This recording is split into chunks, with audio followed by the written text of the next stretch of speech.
In this video, I'm gonna perform the Wi-Fi speed test on POCO X8 Pro. So I also performed a similar test on my computer just to compare results. And as you can see here, in the case of POCO X8 Pro, the download speed is almost 600 megabits per second.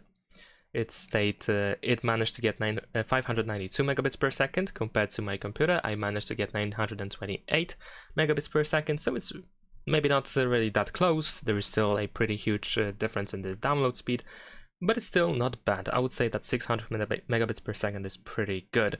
The upload speed is 84 megabits per second, almost 85. However, I have to say that my upload speed in general is very slow, so this result can definitely be much better and probably close to even the download speed.